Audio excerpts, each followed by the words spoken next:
के सामने क्लास 12 का मैथ प्रश्नावली लेसन 12 में देखेंगे हम लोग।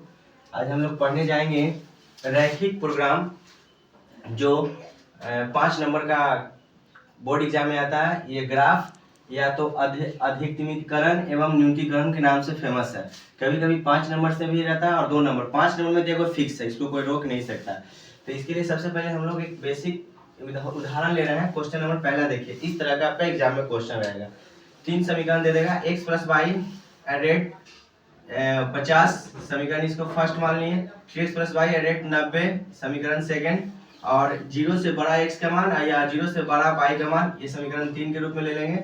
और ये चौथा है z बराबर 4xy का अधिकतम मान ज्ञात करना। ऐसा रहेगा क्वेश्चन, स्वयं ऐसा मिलेगा। तो सबसे पहले हम लोग क्या करते हैं, स्टेप 1 में जैसा क्लास 10th में पढ़े थे, क्या पढ़े थे, सबसे पहले x बाई जो x प्लस वाई है बराबर 50 के तो है ही है। तो इसको क्या करेंगे, सबसे पहले क्या करेंगे, लिखेंगे चूंकि समीकरण 1 से x प्लस वाई बराबर 50, इस समीकरण 1 को लिख दिए, x प्लस वाई बराबर 50। अब क्या करेंगे, इसमें एक बार जैसा 10 में पढ़ते थे, एक बार x का मान रखेंगे फिर y का मान रखेंगे। तो सबसे पहले लिख देते हैं x, ये स्टेप नंबर पहला, क्वेश्चन आंसर में वहां पे नहीं लिखना है, ये मेरा पर्सनल स्टेप है। स्टेप 1 में इतना काम करना है ग्राफ में। सबसे पहले x बराबर 0 रख देना, x बराबर 0 रखने पर तब नॉर्मल एक बार में तुम पक्का बन जाएगा। x बराबर 0 तो 0 प्लस y बराबर 50, तो y बराबर 50, यानी x का मान 0 निकाले तो y का मान 50 हो गया। हमारे पास एक बिंदु आ गया, बिंदु क्या निकल के आया, 0,50, एक हो गया। अबरी में क्या करना है, y का मान 0 रखेंगे तो x का मान अपने आप आ जाएगा। फिर पुनः इसी में समीकरण फर्स्ट में ही यहाँ पे लिख देना समीकरण 1 से, समीकरण 1 से ज्यादा बेहतर है।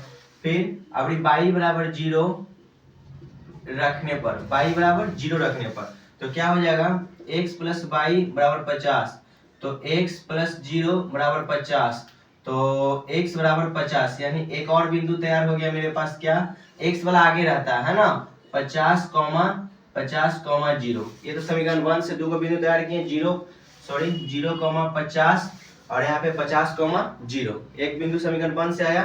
फिर देखेंगे, लिखेंगे समीकरण 2 से, समीकरण 2 से क्या करेंगे, 3x प्लस वाई बराबर 90, वही काम यहाँ भी करना है। x बराबर 0 रखने पर तो क्या हो जाएगा, 3 गुना 0 प्लस वाई बराबर 90, 0 प्लस वाई बराबर 90, तो y बराबर 90 माइनस 0 यानी 90, यानी एक बिंदु हो गया। क्या, एक बिंदु और निकल के आया, 0,90। फिर पुनः y बराबर 0 रखने पर तो क्या हो जाएगा, 3x प्लस 0 बराबर 90, तो 3x बराबर 90, तो x बराबर 90/3 यानी 30, यानी एक मेरा बिंदु तैयार हो गया आया। क्या, बिंदु 30,0। ये 4 बिंदु निकाल दिए। स्टेप 1 में तो नॉर्मल है, जो हम लोग क्लास 10th में तक में भी किए थे, नॉर्मल हो गया है। ठीक है, इसके बाद देखिएगा स्टेप 1 यहाँ तक हो गया। ठीक, देखिए तो नोटे नहीं किए, अच्छा याद रखना है।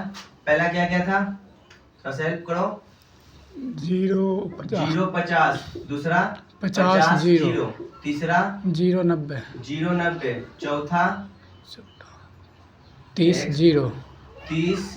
0, शायद यही होगा। दूसरा स्टेप में क्या करना है, ग्राफ पढ़ना है। स्टेप 2 ऐसा हम लिख रहे हैं। अब क्या पढ़ेंगे, ग्राफ। हम लोग तो जान रहे हैं कि सब पॉजिटिव है, सब तो पॉजिटिव है तो माइनस में जाएंगे नहीं, तो एक लेंगे x अक्ष, एक लेंगे y। इधर क्यों नहीं पा रहे, इधर जब है ही नहीं तो पा रहे क्या फायदा है।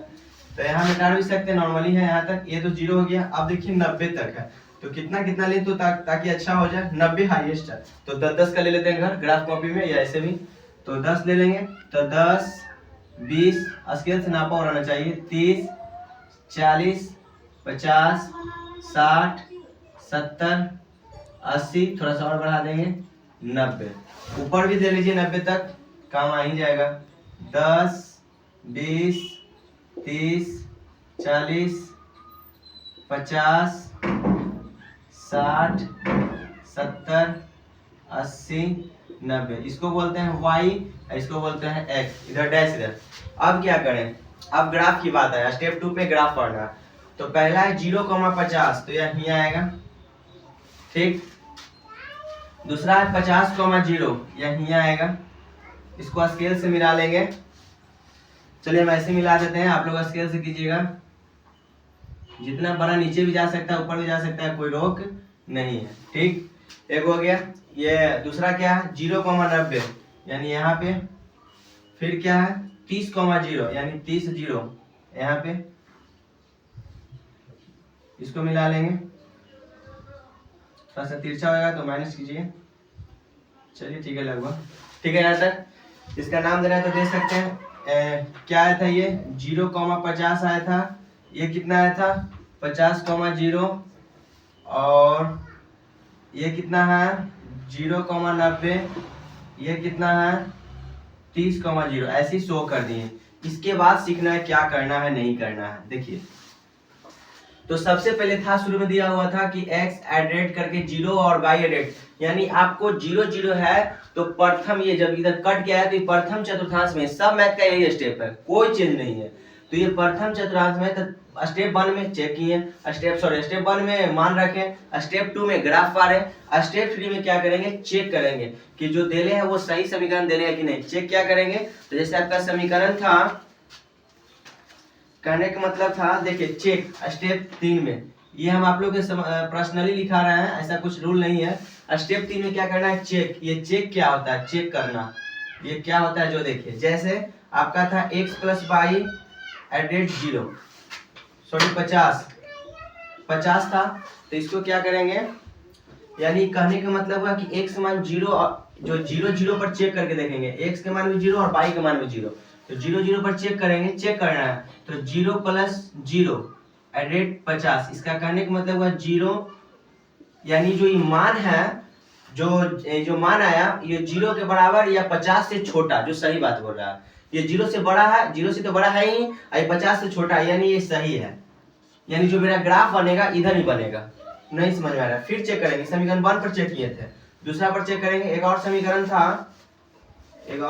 था 2 में, तो 1 के लिए चेक हुआ, 2 के लिए 3x प्लस वाई एडेड 90, देखना है कि सही है या नहीं। ये 50 सही है, तो यहाँ भी वही 0 0 पर चेक करना है, क्योंकि ये जो मूल बिंदु होता है, और मेरा जो दोनों देले था 0 0 ही देले था, x भी और y भी, इसलिए 0 पर चेक कर रहे हैं।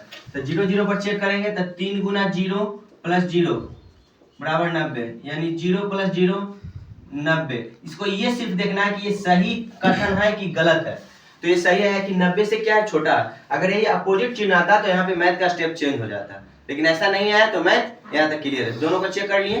अब क्या करेंगे, ये स्टेप 3 में किए, स्टेप 4 क्या करेंगे, अब देखना है, यहाँ पे देखना है कि मतलब जैसे दोनों को आया तो मेरा जो ग्राफ बनेगा दोनों का, इधर यहाँ पे एक कटान बिंदु आया, तो जो भी मेरा जो छायांकित भाग होगा इतना ही के अंदर में होगा, माने जो मेरा, क्योंकि प्रथम चतुर्थांश में होगा तो प्रथम में ही अंदर होगा, तो ये पूरा को कलर कर देंगे।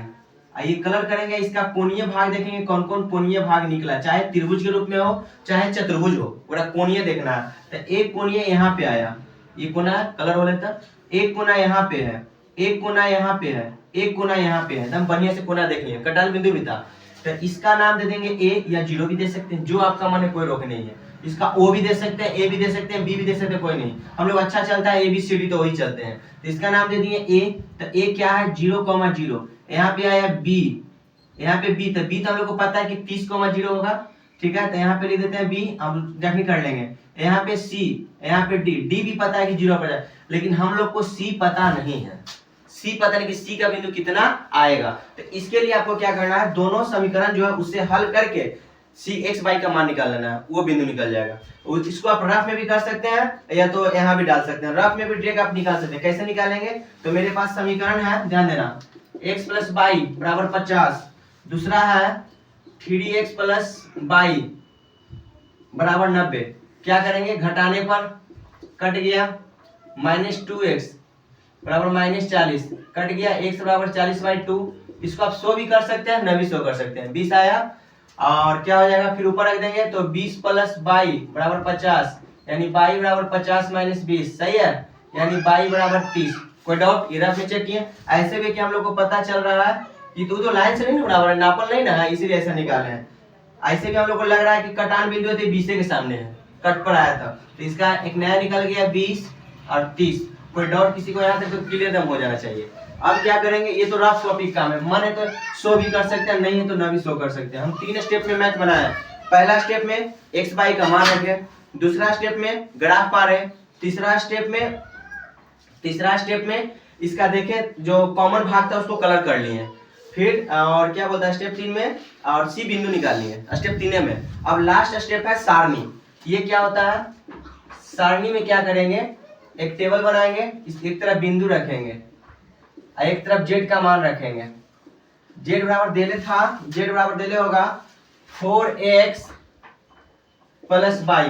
बिंदु मेरा क्या क्या है, ए है, ए कितना आया था 0,0 बी कितना था याद है 30,0 ना, बी था 30,0, सी कितना आया 20,30, डी कितना आया, डी हेल्प डी 50,0 नहीं 0,50 इधर आप सब पे पुट करना है जेड बराबर, तो जेड बराबर हो जाएगा 4 x माने 0 प्लस 0, तो इसका बराबर में आ जाएगा जेड का मान 0 ना, सब 0 ना हो जाएगा, इधर सब हो जाएगा 0। इधर जेड बराबर 4 गुना 30 प्लस 0, 40 × 120 सही है। फिर जेड बराबर 4 गुना 20 प्लस 30 यानी 40 दूनी 80 सही है, 80 30 110, फिर 4 गुना 0 प्लस 50 यानी 0,50। तो सबसे अधिकतम मान आपका कहाँ पे आया 120 वाला, यानी x के मान 30, बिंदु से मतलब नहीं है उसको, x के मान 30 और y के मान 0 पर सबसे अधिकतम मान z का आएगा। ये उदाहरण नंबर पहला था, 120 का आपका सॉल्वेड है, 120 का अधिकतम मान है, ठीक है।